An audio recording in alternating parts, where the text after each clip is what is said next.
My husband of 30 years left me, kicking me out of our home and the company. I rushed back to get my things. His new mistress blocked the door. A beggar now? You really are a failure.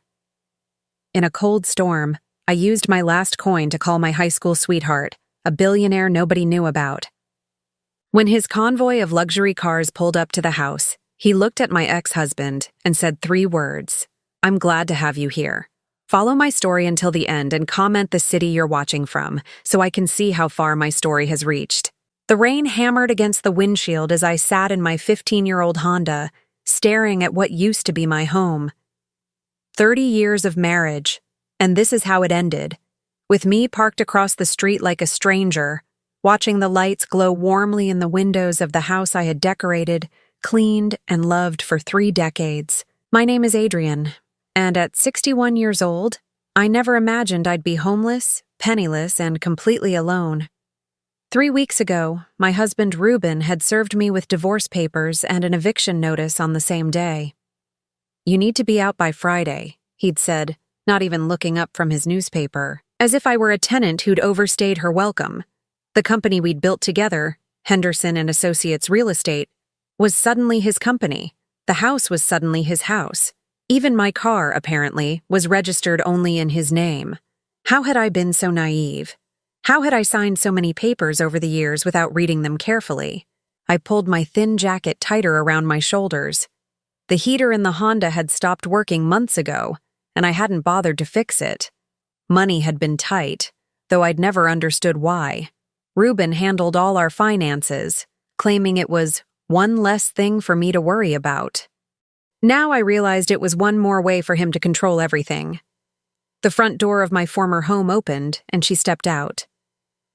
Cassandra, 28 years old, blonde, and wearing the silk robe I'd bought for myself last Christmas, the one I'd never had a chance to wear because Ruben said the color didn't suit me. She looked around the neighborhood like she owned it, which I supposed she did now. I took a shaky breath and opened my car door. I had to get my things, my photo albums, my grandmother's jewelry, my mother's china set. Surely Ruben wouldn't keep me from those. They were worthless to him, but everything to me. My legs felt unsteady as I walked up the driveway. Each step brought back memories. Ruben carrying me over this threshold on our wedding day, teaching our neighbors' children to ride bikes on this very pavement, hosting barbecues where everyone said we had the perfect marriage. Cassandra noticed me approaching and stepped directly in front of the door, her arms crossed. What do you want? I need to get my personal belongings, I said, my voice sounding smaller than I intended. My photo albums, some jewelry that belonged to my family. She laughed, a sharp sound that cut through the rain. Ruben said you might try this. He told me not to let you in. Those are my things, I said, trying to keep my voice steady. Some of them have been in my family for generations. Your family? She tilted her head, examining me like I was some curious artifact. Honey, you don't have anything. Look at you, standing in the rain like a beggar. You really are a complete failure, aren't you? The words hit me harder than the cold rain soaking through my jacket. A failure. Is that what I'd become? I thought about my life. 30 years of supporting Ruben's business ambitions, managing our home, sacrificing my own dreams so he could chase his, and this was what I had to show for it. Please, I whispered, hating how desperate I sounded. Just my grandmother's ring. It's in the jewelry box upstairs. It's worthless to anyone but me. Cassandra's smile was cruel. Worthless. That sounds about right. She looked me up and down, taking in my worn shoes, my old jacket, my gray hair that I hadn't been able to afford to color in months. You know what's funny? Ruben told me you used to think you were so important, the queen of your little social circle. And now look at you. I closed my eyes against the sting of her words in the rain. She was right. I had thought I was important once. I'd believed that my marriage mattered, that my contributions to our business mattered, that I mattered. How wrong I'd been. The answer is no, Cassandra continued. Now get off our property before I call the police. Our property. My home of 30 years was now theirs. I turned and walked back to my car, my shoes squelching in the puddles that had formed in the driveway. Behind me, I heard the door slam shut with finality. I sat in the Honda for a long moment, my hands shaking from cold and humiliation. I had nowhere to go. The motel where I'd been staying had kicked me out this morning when I couldn't pay for another week. I had exactly $3.67 in my wallet. Not enough for gas, not enough for food, not enough for anything. I pulled my old flip phone from my purse, its screen cracked from when I'd dropped it last week. Most of my contacts were meaningless now. Friends who'd sided with Ruben, business associates who wouldn't take my calls anymore. But there was one number I'd never deleted, even though I hadn't used it in over 40 years. Marcus Chen. My first love. My high school sweetheart. The boy who'd held my hand during senior year and told me he'd love me forever before life pulled us in different directions. I'd heard through mutual acquaintances over the years that he'd done well for himself. Something about hotels, business ventures. But I'd lost touch completely when I married Ruben and moved across the country. Now, sitting in my broken-down car in the rain, with my last few dollars weighing heavy in my purse, I found myself dialing his number. It was probably disconnected. He probably wouldn't remember me. But it was the only call I had left to make. The phone rang once, twice. On the third ring, a familiar voice answered. Deeper than I remembered, but unmistakably his. Hello? Marcus. My voice cracked. This is Adrian. Adrian Morrison. From Jefferson High School. I don't know if you remember me, but... Adrian. The way he said my name, soft and warm, made tears spring to my eyes. Of course I remember you. Are you okay? You sound... I let out a shaky breath. I'm not okay, Marcus. I'm not okay at all. And then the words came tumbling out. About Ruben, about the divorce, about being thrown out with nothing, about sitting in the rain outside my former home, being called a failure by a woman young enough to be my daughter. Where are you right now? Marcus asked, his voice sharp with concern. I gave him the address and he was quiet for a moment. Don't move, he said finally. I'm coming to get you. Marcus, you don't have to... Adrian, he said firmly. You called me. That means something. Don't move. The line went dead, and I sat staring at the phone. What had I done? What was I expecting from a man I hadn't spoken to in 4 decades? But as I sat there in the cold rain, watching the warm lights of my former home, I realized I had nothing left to lose. 20 minutes later, I noticed headlights turning onto the street. But it wasn't just one car. It was a convoy of black vehicles, sleek and expensive, moving in perfect formation. The lead car was a Bentley that gleamed even in the rain, followed by 2 identical Range Rovers. My heart started pounding as the cars pulled up in front of the house. This couldn't be Marcus. This had to be some mistake. But then the driver's door of the Bentley opened, and a man stepped out. He was wearing an expensive coat that probably cost more than my car, his graying hair still thick, his shoulders broader than I remembered, but his walk unmistakably familiar. Marcus Chen. The boy who used to walk me home from school had become a man who traveled with a convoy of luxury vehicles. He walked directly to my car and tapped on the window. When I rolled it down, he looked at me with the same gentle brown eyes I remembered, though now they were lined with concern. Get in my car, Adrian, he said softly. Let's go home. I sat frozen in my Honda, staring up at Marcus through the rain-streaked window. This couldn't be real. The Marcus I knew had been a sweet, earnest boy who worked weekends at his uncle's restaurant and dreamed of maybe opening his own small business someday. This man standing before me looked like he could buy and sell the entire neighborhood without thinking twice. Adrian, he said gently, his voice cutting through my shock. Come on, you're soaked. I glanced toward the house and saw movement in the front window. Curtains twitched as someone peered out, probably Cassandra trying to figure out what was happening. Part of me wanted to stay in my car, to not make whatever this was more complicated than it already was. But Marcus opened my car door himself, extending his hand to help me out. His palm was warm and dry, and when his fingers closed around mine, I felt something I hadn't experienced in years. Safety. My things, I said weakly, gesturing to the small duffel bag in my back seat that contained everything I owned now. We'll get your things, Marcus assured me. nodding to one of the men who had emerged from the Range Rovers. The man, tall, professional, wearing an expensive suit under his umbrella, immediately went to retrieve my bag. Marcus guided me toward the Bentley, his hand steady on my back. The interior was warm leather and soft lighting, so different from my cold Honda that it felt like stepping into another world. As soon as I was seated, Marcus slid in beside me and one of his men took the driver's seat. "Sir," the driver said, "should we proceed?" "Not yet," Marcus replied, his eyes fixed on my former house. "Give me a moment." That's when the front door opened again. Cassandra stepped onto the porch, no longer wearing just the silk robe. She'd thrown on jeans and a sweater, probably realizing that whoever had arrived in those expensive cars warranted a different approach than the one she'd used with me. Behind her, I saw Reuben appear in the doorway. Even from the car, I could see the confusion on his face as he took in the convoy of vehicles parked in front of his house. He said something to Cassandra, who shrugged and pointed toward the Bentley. "They're coming out," I said quietly. Marcus nodded, then turned to me. "Adrian, I need you to know something before we do this. I've been following your life from a distance for years. I know what Reuben did to you wasn't right. Following my life?" I looked at him in confusion. "I never forgot you," he said simply. "I hired a private investigator about 10 years ago. I knew you were married, knew you were building a business.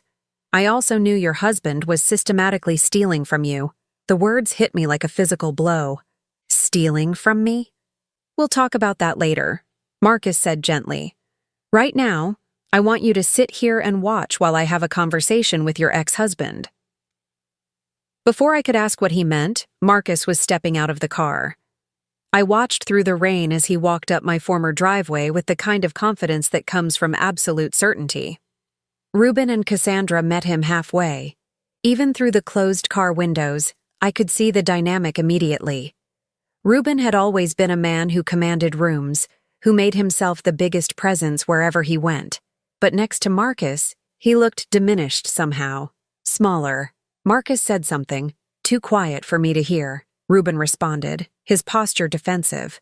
Cassandra stepped closer to Reuben, probably trying to present a united front, but I noticed she kept glancing at the expensive cars with obvious curiosity. Then Marcus said something else, and Reuben's entire demeanor changed. His shoulders sagged. His face went pale, even in the dim light from the porch. He said something back, shaking his head repeatedly. Marcus remained calm, unmoved. He spoke again, and this time I could see Cassandra grab Reuben's arm, as if to steady him. Whatever Marcus was saying, it was having a profound effect on my ex-husband. Finally, Marcus turned and walked back to the car. When he slid in beside me, his expression was satisfaction mixed with something darker. "What did you say to him?" I asked. Marcus looked directly at me, and for the first time since he'd arrived, I saw steel in his gentle brown eyes. I said 3 words. "She's with me." That's it? That's all it took. Marcus leaned back in his seat as the driver started the engine. "You see, Adrian, your ex-husband knows exactly who I am. He's known for years that Marcus Chen owns the Chen Hotel Group. What he didn't know until tonight was that Marcus Chen was the boy who loved Adrienne Morrison in high school, and that I've been watching his treatment of you for a very long time." As we pulled away from the house, I turned to look back through the rear window. Reuben and Cassandra were still standing in the driveway, both of them staring after our departing convoy. Reuben looked like a man who had just realized he'd made a terrible miscalculation. "The Chen Hotel Group?" I repeated, the name suddenly familiar. That's you?" Marcus nodded. 43 hotels across the western United States. We just broke ground on our first international property in Vancouver last month. I stared at him, trying to reconcile the boy I'd known with this powerful man beside me. "Marcus, I had no idea.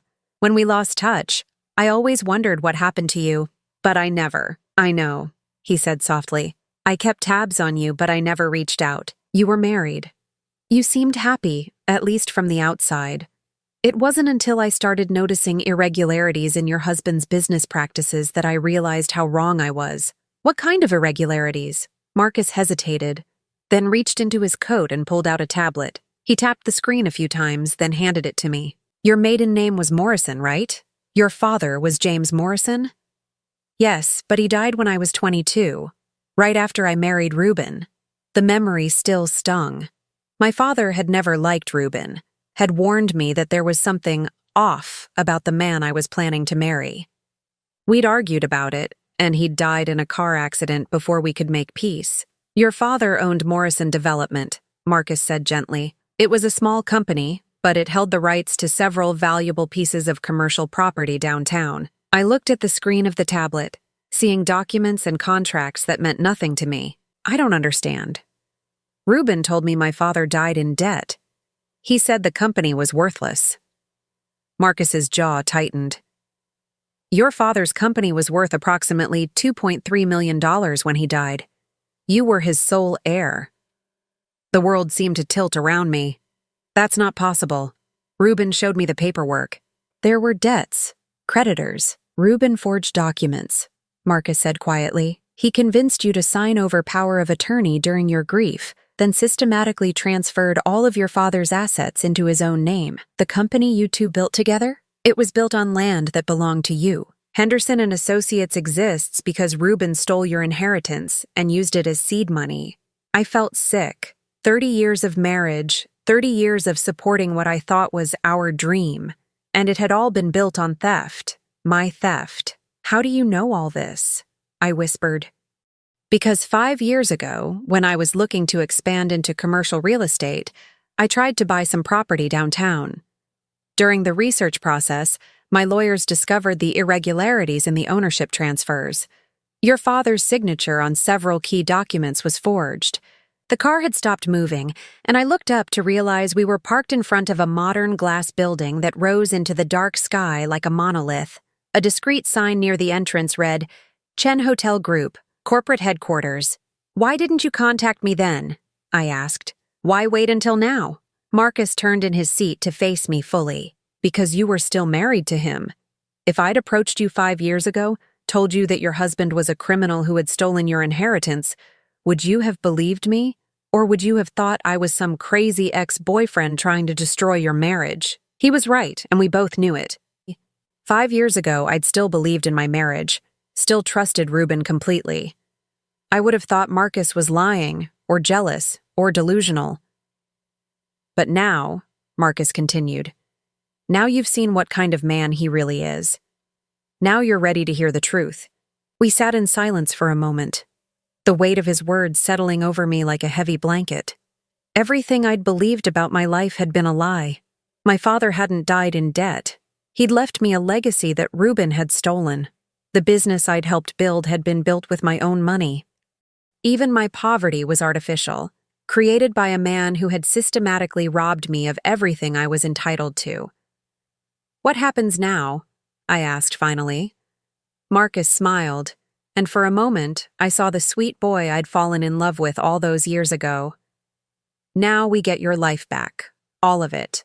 As we walked into the gleaming lobby of his corporate headquarters, I couldn't help but glance back toward the street, toward the direction of my former home where Reuben and Cassandra were probably still trying to figure out what had just happened. They had no idea what was coming, but something told me they were about to find out. The elevator to Marcus's private office was silent except for the soft hum of machinery. I stood beside him, still trying to process everything he'd told me in the car. My father's company, my stolen inheritance, 30 years of lies. It felt like discovering that my entire life had been someone else's elaborate fiction.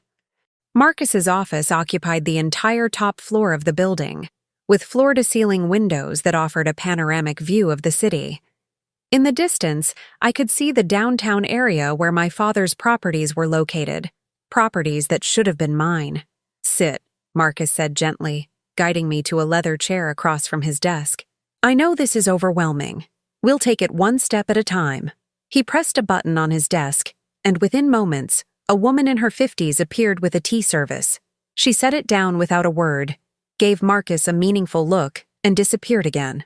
That's Elena, my assistant, Marcus explained as he poured tea into delicate china cups. She's been with me for 15 years. Completely trustworthy. I accepted the tea gratefully, wrapping my cold hands around the warm cup. Marcus, I need to understand something. You said you've been watching Ruben's business practices. What exactly did you find? Marcus opened a file cabinet behind his desk and pulled out a thick folder. When he set it in front of me, I could see my name written on the tab in neat handwriting. Everything's in here, he said. But let me start with the basics. He opened the folder and pulled out what looked like an official document. This is your father's original will. He left everything to you. The company, the properties, even a small trust fund that was supposed to provide you with monthly income. I stared at the document, recognizing my father's signature. But Ruben showed me a different will, one that said my father had debts. Forged, Marcus said simply. Look at this. He pulled out another document, placing it side by side with the first. This is what Ruben presented to the probate court. Notice how the signature is slightly different? The J in James is formed differently. The loops in the M in Morrison don't match. He was right. Even to my untrained eye, I could see the differences now that he pointed them out. But how did he get away with it?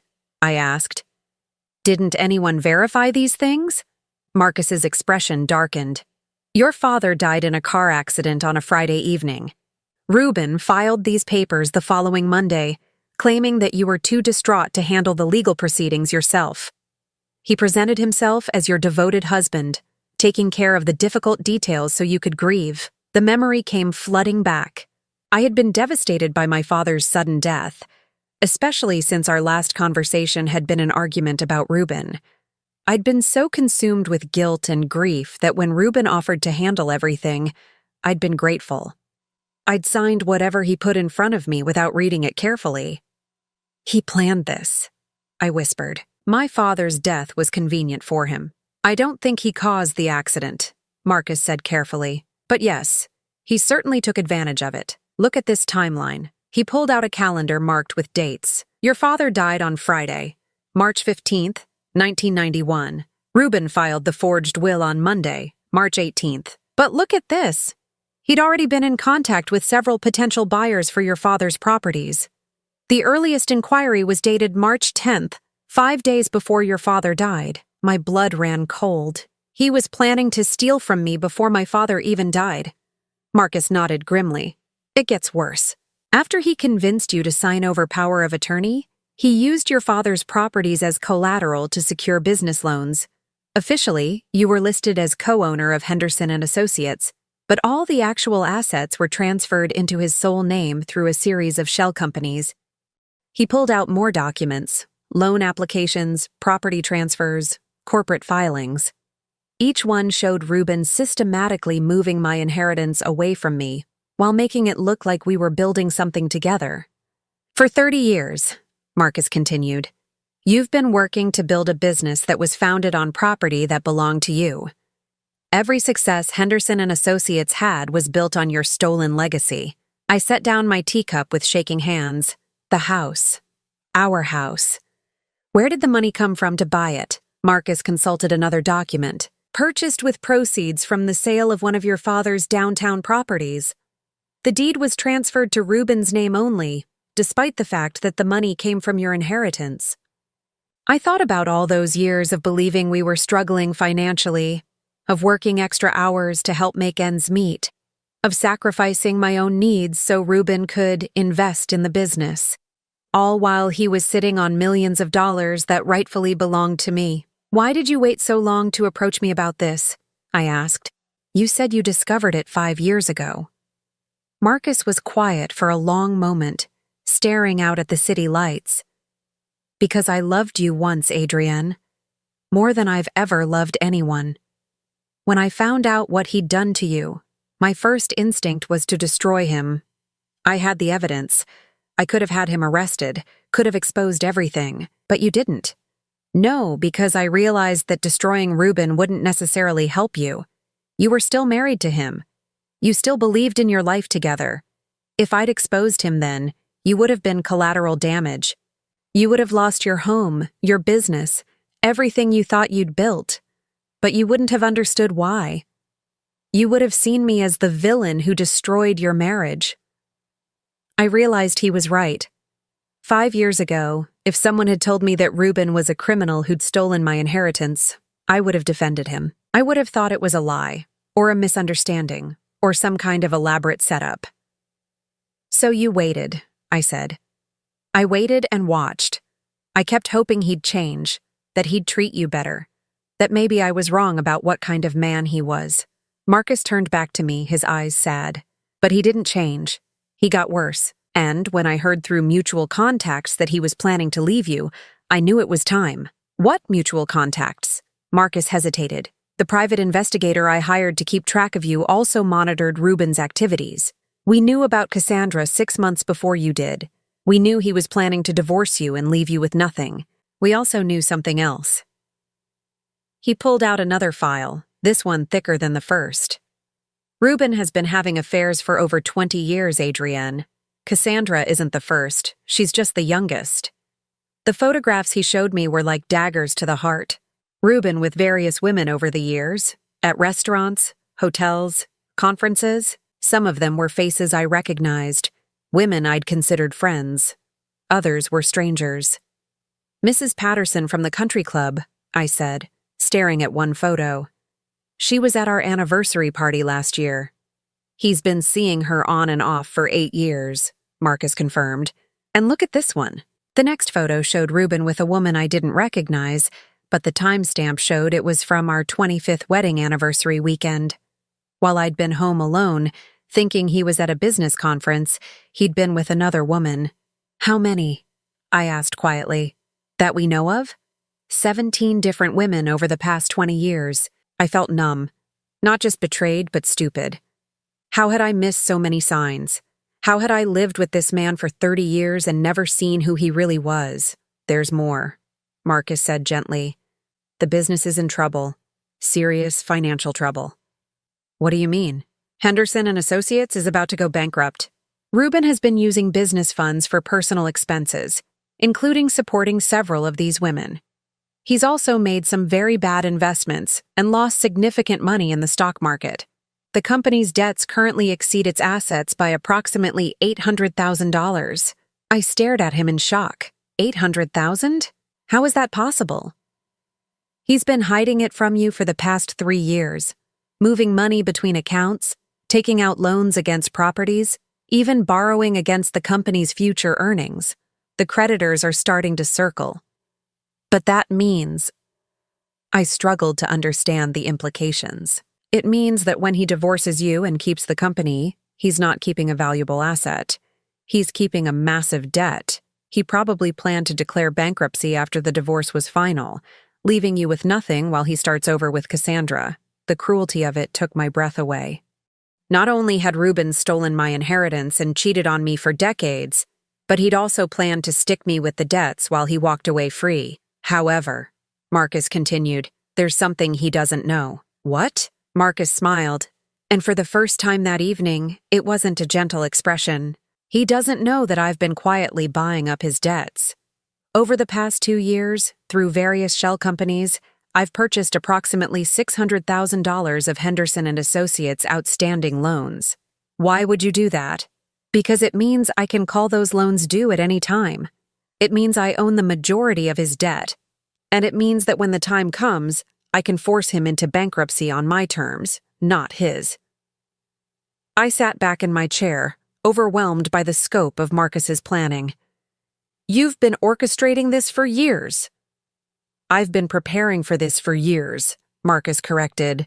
"Tonight, when you called me, was when everything began." He pulled out one final document and placed it in front of me. "This is a lawsuit I've prepared against Ruben for fraud, forgery, and theft. It seeks to recover your stolen inheritance plus damages and interest. Based on current property values, you're entitled to approximately $4.7 million. $4.7 million. The number was so large I couldn't quite comprehend it. "That's not counting the value of Henderson and Associates itself," Marcus continued. "If we subtract the debts and add the value of the legitimate business assets, the company is still worth roughly $1.2 million. All of which should legally belong to you, since it was built with your stolen inheritance." I looked at all the documents spread across his desk.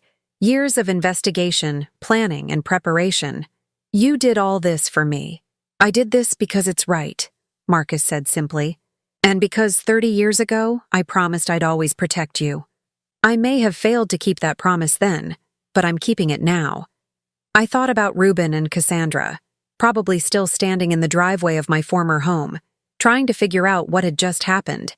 They had no idea that their perfect little world was about to come crashing down. But more than that, I thought about myself. For the first time in decades, I felt something I'd almost forgotten: hope. Not just hope for justice, but hope for a real future. A future where I wasn't struggling to survive, where I wasn't being controlled and manipulated, where I could make my own choices. "What happens next?" I asked. Marcus gathered the documents back into their folder. "Next, we file the lawsuit. We present our evidence to the court, and we get your life back." He paused, then looked at me with those same gentle brown eyes I'd fallen in love with all those years ago. "But first, you need to sleep. You need to eat. You need to remember that you're not the broken woman Cassandra saw tonight. You're Adrienne Morrison, and you're about to reclaim everything that was stolen from you." As he said my maiden name, I felt something shift inside me. I wasn't Ruben's discarded wife anymore. I was James Morrison's daughter, and it was time to claim my inheritance. I woke up in what felt like a dream. The guest suite in Marcus's penthouse apartment was larger than the entire motel room I'd been living in, with soft Egyptian cotton sheets and a view of the city that stretched to the mountains beyond. For a moment, I forgot where I was and why I was there. Then it all came rushing back: the rain, the humiliation, Marcus's revelations about my stolen inheritance. There was a soft knock at the door. "Come in," I called, pulling the silk robe Marcus had provided around my shoulders. Elena, Marcus's assistant, entered with a breakfast tray and a gentle smile. "Good morning, Mrs. Henderson. Mr. Chen wanted you to know that he's in meetings this morning, but he'd like to see you in his office at 2 o'clock, if that's convenient." "It's Morrison," I corrected automatically, then paused. "Actually, I suppose it's Henderson legally. For now." Elena's smile widened. "Mr. Chen mentioned that might change soon. He also asked me to take you shopping this morning if you're interested. He thought you might want some new clothes before your meetings begin." I looked down at the worn outfit I'd been wearing yesterday, now cleaned and pressed by Marcus's housekeeper. It was the nicest thing I owned, and it was clearly inadequate for whatever was coming next. "I don't have money for shopping," I said quietly. "That's been taken care of," Elena assured me. "Mr. Chen has opened a temporary account for your immediate needs. He said to tell you it's an advance against what's rightfully yours anyway." 2 hours later, I stood in front of a full-length mirror in an upscale boutique, barely recognizing myself. The navy blue suit Elena had helped me select was expertly tailored, making me look confident and professional, rather than like the broken woman who'd begged for her belongings in the rain. My hair had been styled at the salon next door, and for the first time in months, I'd had it colored to cover the gray I couldn't afford to maintain. "You look powerful," Elena said approvingly, like someone who belongs in a boardroom. I did feel powerful, but also strange. It had been so long since I'd dressed for success, rather than simply trying to make my clothes last another year. The woman in the mirror looked like someone who could demand answers, who could fight for what was hers. When we returned to Marcus's office building, he was waiting for us in the conference room adjacent to his office. He'd changed into a fresh suit, and spread across the mahogany table were documents, photographs, and what looked like a detailed timeline of events. "You look beautiful," he said when I entered, and the way he said it made me believe it might actually be true. "Thank you for the clothes," I said, "and for everything else. I don't know how I'll ever repay you." Marcus shook his head. "You're not repaying me, Adrienne. I'm returning what should have been yours all along." He gestured to the documents on the table. "I've been refining our strategy this morning. I want to show you exactly how we're going to proceed." He pulled out a chair for me, and I sat down, feeling more prepared to handle whatever came next than I had in years. "First," Marcus began, "we're going to file the civil lawsuit against Ruben for fraud and theft. That process will take time, probably 6 to 8 months before we see a resolution, but we're not waiting for that. He pointed to a stack of papers on the left side of the table. These are the documents to call in the loans I've been purchasing. As of this morning, I own 63% of Henderson and Associates' debt. I can legally demand immediate payment of those loans. What happens when Ruben can't pay? The company goes into bankruptcy, Marcus explained. But here's where it gets interesting. As the primary creditor, I have significant influence over how that bankruptcy proceeds. I can push for the company's assets to be sold to pay the debts. I began to see where he was going. And you'd be in a position to buy those assets. Exactly. But not me directly. You would be. Marcus pulled out another document and placed it in front of me. This morning, I had my lawyers establish a company called Morrison Holdings. You are the sole owner and president. I stared at the incorporation papers, seeing my name listed as the company's head. Morrison Holdings? Your father's company was Morrison Development. I thought it was fitting that Morrison Holdings should be the one to reclaim what Morrison Development built. Marcus's voice was gentle. Through Morrison Holdings, you can bid on the assets when Henderson and Associates is forced to liquidate. With my financial backing, you'll be the highest bidder. The elegance of the plan was breathtaking. Instead of simply suing Ruben and waiting years for a resolution, Marcus had found a way to force him into a corner immediately. But won't Ruben know that Morrison Holdings is me? Marcus smiled. That's the beautiful part. He'll know eventually, but not until it's too late to stop the process. And there's something else. He pulled out his phone and showed me a number. I think it's time we had a conversation with Cassandra. I felt my stomach tighten. With Cassandra? Why? Because I don't think she knows the full truth about Ruben any more than you did. And I think when she finds out, she might become our most valuable ally. Before I could protest, Marcus was dialing the number. After a few rings, a familiar voice answered. Hello? Is this Cassandra? Yes. Who is this? My name is Marcus Chen. I'm calling about Ruben Henderson. There was a pause. You're the man from last night. With the cars. That's right. I was wondering if we could meet. There are some things about Ruben that I think you should know. Cassandra's voice became wary. What kind of things? Marcus looked at me, and I nodded. If we were doing this, we might as well do it completely. Things about his other women, Marcus said simply. And about his debts. Things that affect your future with him. The silence on the other end of the line stretched so long I wondered if she'd hung up. Finally, Cassandra spoke, her voice smaller than I'd ever heard it. What other women? I'd rather discuss this in person. Can you meet us this afternoon? Say 4 o'clock at the Fairmont Hotel downtown? The restaurant on the second floor. Yes, I'll be there. After Marcus hung up, I looked at him with mixed feelings. Are you sure about this? Yesterday she was calling me a failure. Today we're going to try to make her our ally? Yesterday she thought she was winning, Marcus said. Today she's going to find out that she's just another victim. People can change when they realize they're not in competition anymore, but on the same side. The Fairmont Hotel was one of the most elegant places in the city, the kind of establishment where Ruben had always claimed we couldn't afford to eat. As Marcus and I waited in the restaurant, I felt nervous in a way I hadn't since high school. What did you say to the woman who'd humiliated you just 24 hours earlier? Cassandra arrived precisely at 4 o'clock, and I had to admit she looked uncertain in a way I'd never seen before. Gone was the confident smirk from the previous night. She'd dressed carefully, a conservative dress and jacket that suggested she was taking this meeting seriously. She approached our table hesitantly, her eyes darting between Marcus and me. I wasn't sure you'd really be here, she said to me. Sit down, Cassandra, Marcus said gently. We have a lot to discuss. She sat, but perched on the edge of her chair like she might need to flee at any moment. Before you say anything, she said, looking directly at me, I want you to know that I'm not proud of how I treated you last night. I blinked in surprise. An apology was the last thing I'd expected. Ruben told me you were bitter about the divorce, that you were trying to make trouble, Cassandra continued. He made it sound like you were being vindictive. And now? I asked. Cassandra's voice dropped. Now I'm starting to think Ruben tells people what he needs them to believe. Marcus leaned forward. What's changed since last night? Cassandra glanced around the restaurant, then pulled out her phone.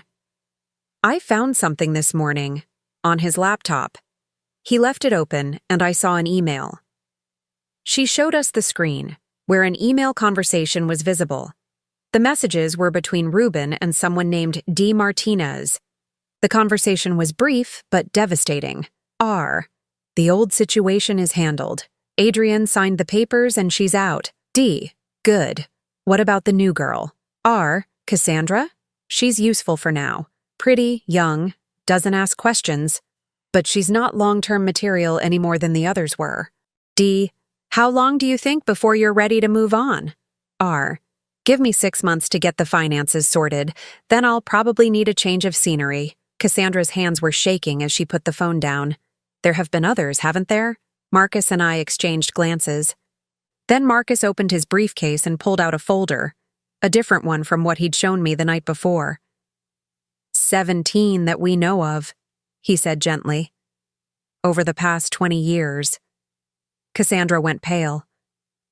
20 years? But he told me I was the first.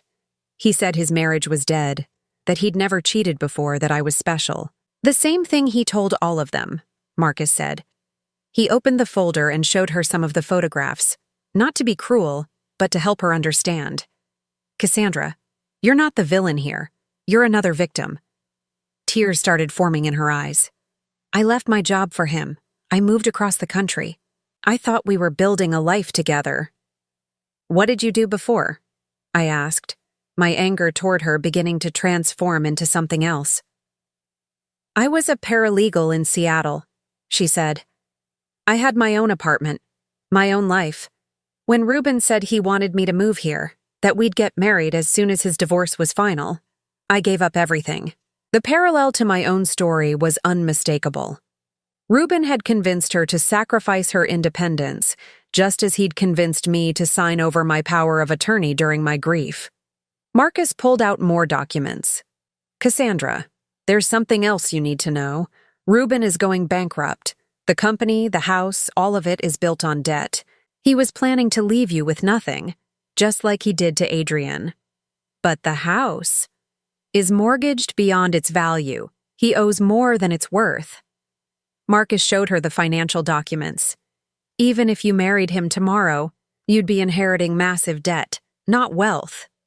Cassandra stared at the papers with growing horror. He said we were rich. He said the divorce settlement would be minimal because Adrian hadn't contributed anything to the business. Adrian built that business with her stolen inheritance, Marcus said firmly. Every asset Ruben claims to own was purchased with money that belonged to her father. I watched Cassandra process this information, seeing her face transform as the reality sank in. She wasn't the triumphant other woman who'd won the prize. She was the latest mark in a long con game. What happens to me now? She asked quietly. Marcus and I looked at each other. This was the moment that would determine whether Cassandra became an ally or remained an enemy. That depends, I said carefully, on whether you want to help us expose the truth, or whether you want to go down with Ruben when his house of cards collapses. Cassandra wiped her eyes with her napkin, and when she looked up, I saw something new in her expression: determination. What do you need me to do? 3 weeks later, I stood in the marble-floored lobby of the courthouse, wearing a charcoal gray suit that made me feel like the successful businesswoman I was about to become again. Marcus stood beside me, calm and confident, while our team of lawyers organized their briefcases and documents. But the person I was most grateful to have by my side was Cassandra. Over the past weeks, she had become not just an ally, but something I never expected: a friend. She had moved out of my former house and was staying in one of Marcus's corporate apartments while she figured out her next steps. More importantly, she had provided us with information that made our case against Ruben absolutely ironclad. Are you ready for this? Marcus asked quietly as we watched Ruben and his lawyer enter through the opposite doors. I've been ready for 30 years, I replied, and I meant it. Ruben looked haggard in a way I'd never seen before.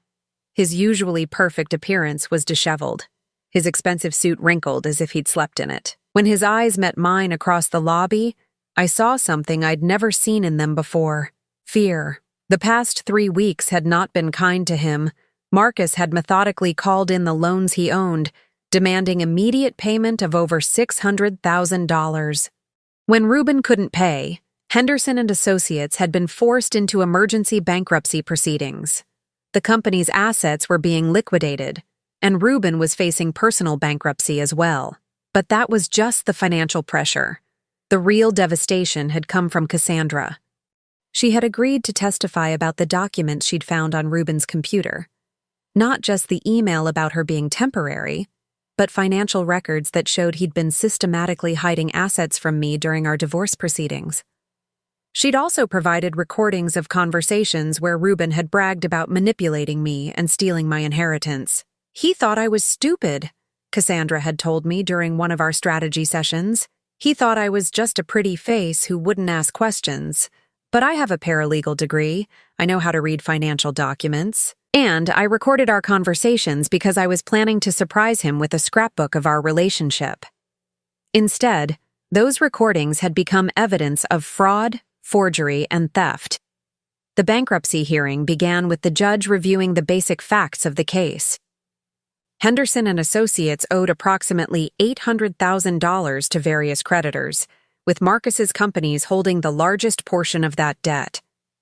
The company's assets were valued at roughly $1.4 million, which should have been enough to pay the debts and leave something over. However, the judge continued, reading from the documents before him, there are serious questions about how this company acquired its initial assets. Reuben shifted uncomfortably in his chair as our lead attorney, David Chen, Marcus's younger brother and one of the best corporate lawyers in the state, stood to address the court.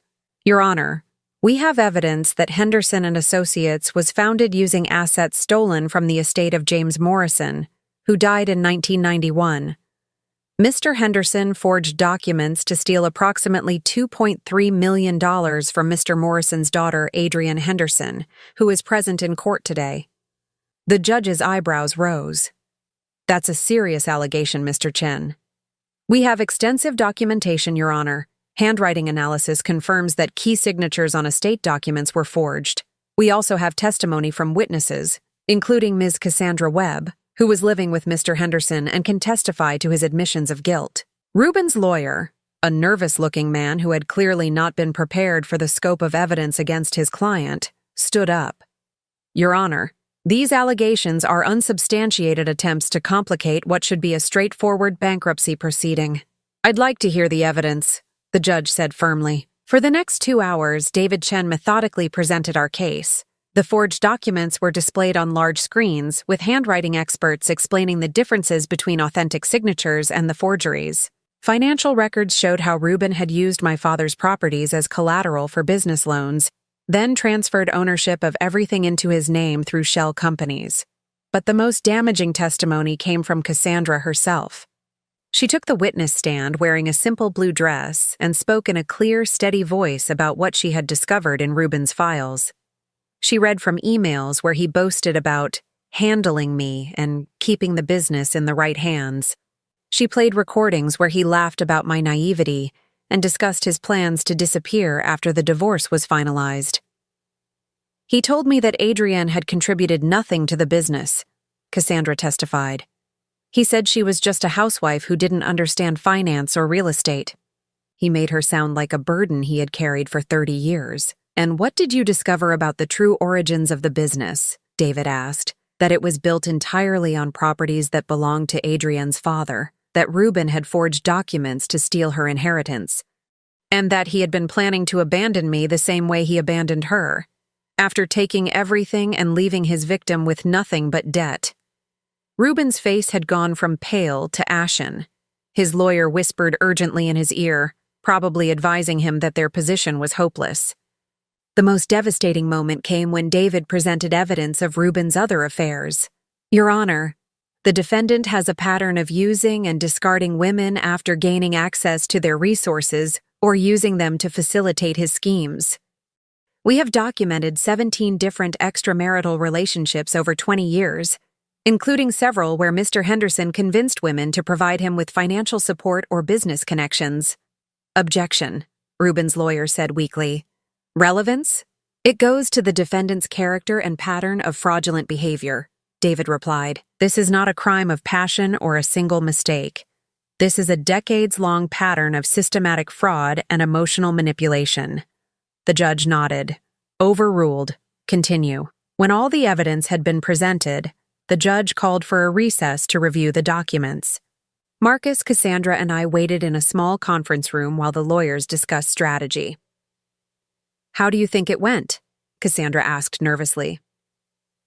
"Better than I dared hope," Marcus replied. "David was brilliant. The evidence speaks for itself." I looked out the window at the city below, thinking about how much had changed in just 3 weeks. I wasn't the same broken woman who had been standing in the rain, begging for her possessions. I was James Morrison's daughter, fighting for what was rightfully mine. When we returned to the courtroom, the judge's expression was stern. "I've reviewed all the evidence presented today," he began, "and I find it compelling and credible. The documentation clearly shows that Henderson and Associates was founded using assets obtained through fraud and forgery. Mr. Henderson, do you have anything to say in your defense?" Reuben stood slowly, his lawyer beside him looking defeated. For a moment, I thought he might confess, might finally tell the truth about what he had done. Instead, he tried one last manipulation. "Your Honor," he said, his voice carrying the same charm that had once convinced me to trust him completely. "I understand that these allegations look serious, but you have to understand the context. Adrienne was grieving her father's death. She was in no condition to handle complex financial matters. I was trying to protect her, to make sure the business would be stable and successful. Everything I did was for our family." The silence in the courtroom was deafening. Even after everything, all the evidence, all the testimony, all the proof of his lies, he was still trying to paint himself as my protector. I felt something inside me snap. Before I could stop myself, I was standing up. "Your Honor, may I address the court?" The judge looked surprised. "Mrs. Henderson, you're not scheduled to testify, but if you'd like to make a brief statement." "Thank you." I stepped forward, my voice steady despite the emotions churning inside me. For 30 years, I believed the man I married was protecting me. I believed that when he took care of financial matters, it was because he loved me. I believed that when he made decisions about our business, it was because he was wiser and more experienced. I looked directly at Reuben. But protection doesn't involve forging my father's will. Love doesn't mean stealing my inheritance and lying about it for 3 decades. And wisdom doesn't include planning to abandon your wife with nothing but debt while you run away with a younger woman. Reuben's face crumpled. For the first time, I saw him as he really was. Not the confident manipulator who had controlled my life, but a weak, selfish man who had built everything on lies. "I trusted you completely," I continued.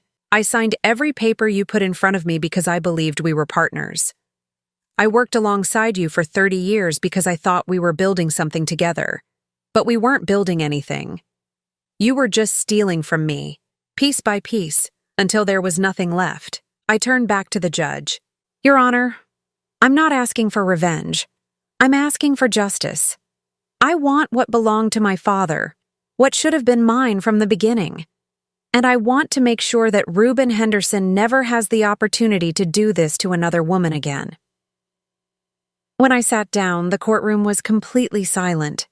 Even Reuben's lawyer seemed speechless. The judge cleared his throat. "Thank you, Mrs. Henderson. I've heard enough." He shuffled through his papers, then looked up with a grave expression.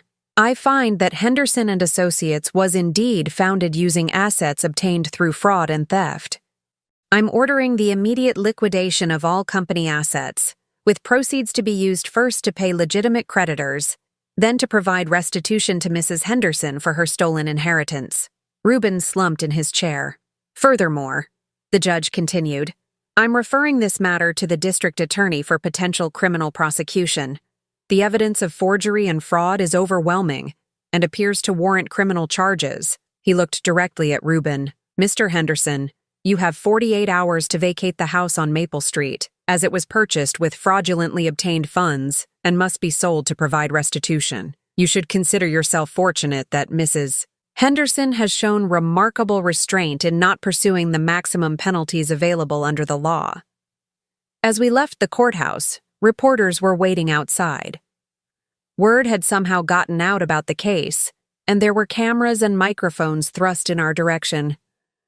"Mrs. Henderson, how does it feel to get your inheritance back?" one reporter called. I paused, thinking about how to answer. "It feels like justice," I said simply. "What will you do now?" I looked at Marcus, who smiled encouragingly. "I'm going to do what my father would have wanted me to do. I'm going to build something real, something honest, something I can be proud of." As we walked away from the courthouse, Cassandra fell into step beside me. "What happens to me now?" she asked quietly. "What do you want to happen?" I replied. She was quiet for a moment. "I want to go back to being a paralegal.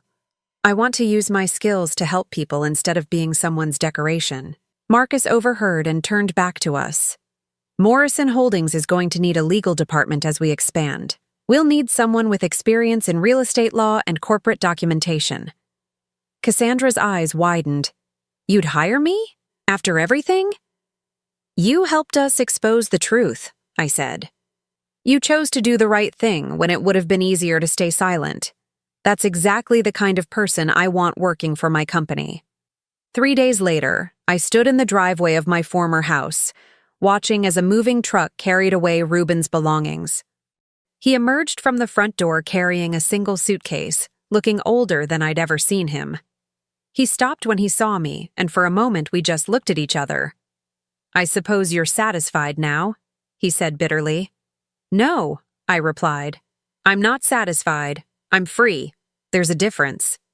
He stared at me for a long moment, then shook his head. "You always were too good for your own good, Adrienne." "And you," I said quietly, "were never as clever as you thought you were." As his taxi pulled away, I felt a weight lifting from my shoulders that I hadn't even realized was there. The house would be sold, the proceeds going toward my restitution. Henderson and Associates would be dissolved, its legitimate assets transferred to Morrison Holdings. But more than that, I was finally free from the man who had stolen 30 years of my life. Marcus appeared beside me, taking my hand. "Ready to go home?" I looked at the house one last time, then at the man who had rescued me from the rain and helped me reclaim my life. "Yes," I said, "I'm ready to go home." 1 year later, I stood in the executive conference room of Morrison Holdings, looking out at the city skyline that now included 3 buildings that belonged to me. The morning sun cast long shadows across the mahogany table where I'd just finished signing the papers to acquire another piece of downtown property, the same property my father had dreamed of developing 40 years ago. "Congratulations, Mrs. Morrison," said David Chen, Marcus's brother who had become my personal attorney. "This acquisition puts Morrison Holdings at $12.7 million in assets." I smiled, still getting used to hearing my maiden name in professional settings. 6 months ago, my divorce from Ruben had been finalized, and I had legally reclaimed my father's name. It felt like shedding the last remnant of a life that had never really been mine. "Thank you, David. And please, call me Adrienne." The door to the conference room opened, and Cassandra entered with a stack of files. She'd been true to her word about returning to paralegal work, but she'd exceeded everyone's expectations. Her experience with Ruben's deceptions had made her particularly skilled at spotting irregularities in contracts and financial documents. "I have the final reports on the Henderson bankruptcy," she said, setting a folder in front of me. "The last of the assets were liquidated yesterday." I opened the folder and looked at the numbers.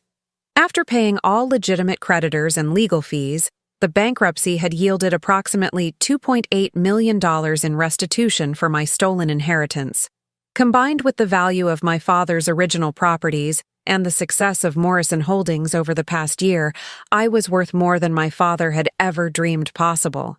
But more importantly, I felt alive in a way I hadn't in decades. "What happened to him?" I asked, though part of me wasn't sure I wanted to know. Cassandra's expression was neutral. "He's working as a sales associate at a used car lot in Phoenix. The criminal charges were dropped when he agreed to cooperate fully with the restitution process and accept a permanent ban from working in real estate or finance. It was a harsh fall for a man who had once controlled millions of dollars and commanded respect in the business community. But I felt no satisfaction in his misery, only a profound sense of closure. A soft knock interrupted my thoughts. Marcus entered, carrying 2 cups of coffee and wearing the smile that had become my favorite part of every morning. "Good morning, ladies," he said, setting 1 cup beside me. "Are we ready for the big announcement?" I took a deep breath, feeling nervous and excited in equal measure. Today was the day we would announce something I'd been planning for months, something that would honor my father's memory while building something entirely new. "I think so," I said. "Cassandra, would you call the staff meeting for 10 o'clock? As she left to gather the Morrison Holdings team, Marcus sat beside me and took my hand. Over the past year, our relationship had developed slowly and carefully. We were both older now, more cautious about matters of the heart, but what we had built together was real and honest in a way my marriage to Ruben had never been. "Are you sure about this?" he asked. "It's a big step." I looked at the proposal in front of me. Plans for the Morrison Foundation, a nonprofit organization that would provide legal aid and financial counseling to women who had been victims of domestic financial abuse. It would be funded by the profits from Morrison Holdings and staffed by attorneys and counselors who understood what it meant to have your life stolen from you. "I've never been more sure of anything," I replied. At 10 o'clock, the entire Morrison Holdings staff gathered in our main conference room. It wasn't a large group yet, just 12 employees, but each one had been carefully chosen for their integrity and competence. Many of them were people, like Cassandra, who had overcome their own challenges and understood the value of second chances. I stood at the head of the table, looking at faces that had become as important to me as family. "I want to thank you all for the incredible work you've done this year. Morrison Holdings has exceeded every projection we made, and that's because of your dedication and talent." There were smiles around the table, but I could see they were waiting for whatever announcement I was building up to. "But success in business has always been just part of my father's dream," I continued. "James Morrison believed that when you were blessed with resources, you had a responsibility to help others build better lives. Today, I'm announcing the creation of the Morrison Foundation." I explained the foundation's mission and how it would work alongside our real estate business. I watched faces around the table light up as they understood what we were building, not just a profitable company, but something that would make a real difference in women's lives. "Who will run it?" asked Jennifer, our head of acquisitions. "Cassandra has agreed to serve as executive director," I said. "She'll be working with a board of attorneys and financial counselors to help women who found themselves in situations similar to mine." Cassandra blushed but looked proud. Over the past year, she had transformed from the uncertain young woman who'd been manipulated by Ruben into a confident professional who understood both the legal and emotional aspects of financial abuse. "When do we start?" asked Tom, our accountant. "We already have," I said, smiling. "Our first client is a woman named Patricia Williams.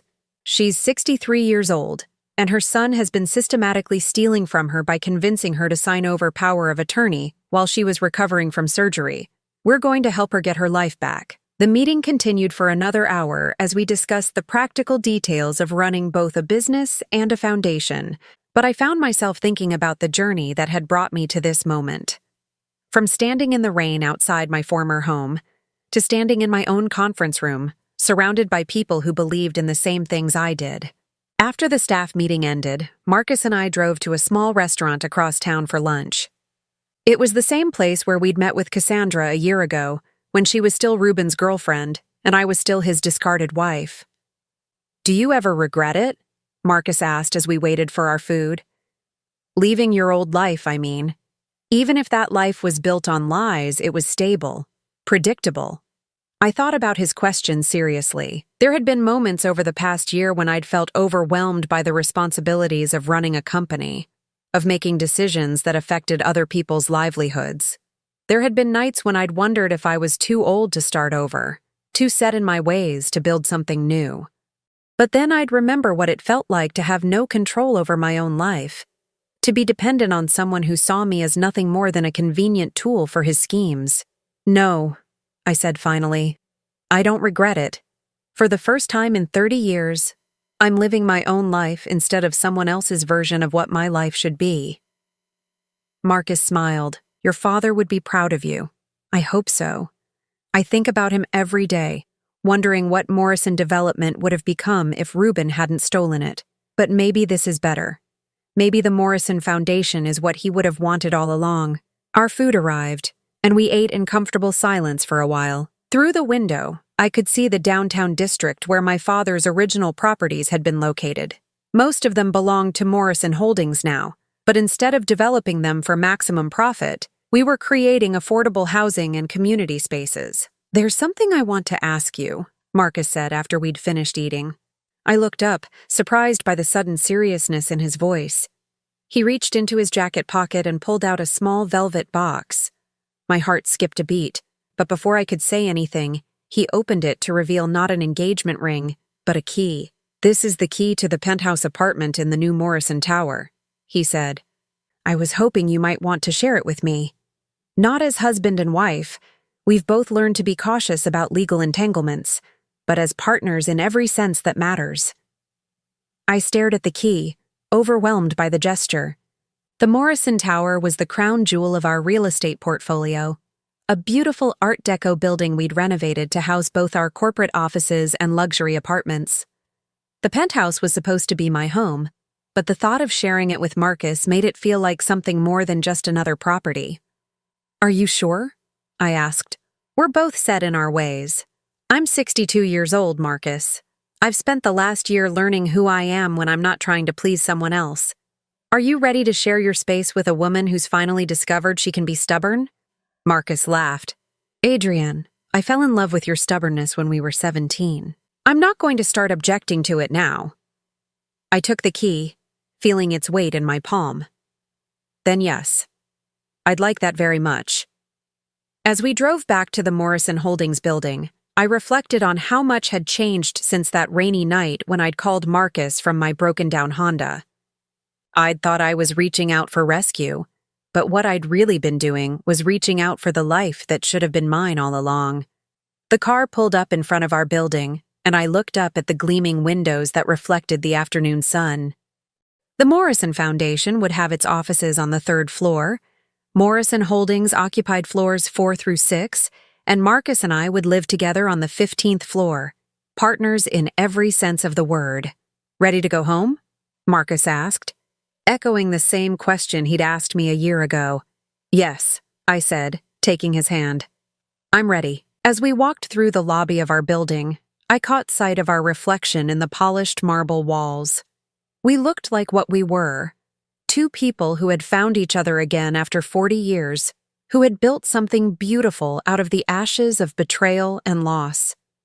At 62, I was finally living the life my father had dreamed of for me.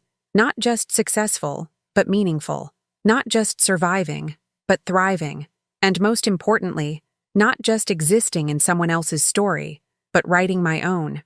The elevator carried us up to our new home, to our new beginning, to the life that had been stolen from me and reclaimed through courage, love, and the unwavering belief that it's never too late to become who you were meant to be. Behind us, the city stretched out in all directions, full of possibilities I was only beginning to explore. Ahead of us lay years of building the Morrison Foundation, of helping other women reclaim their stolen lives, of proving that sometimes the best revenge is living well.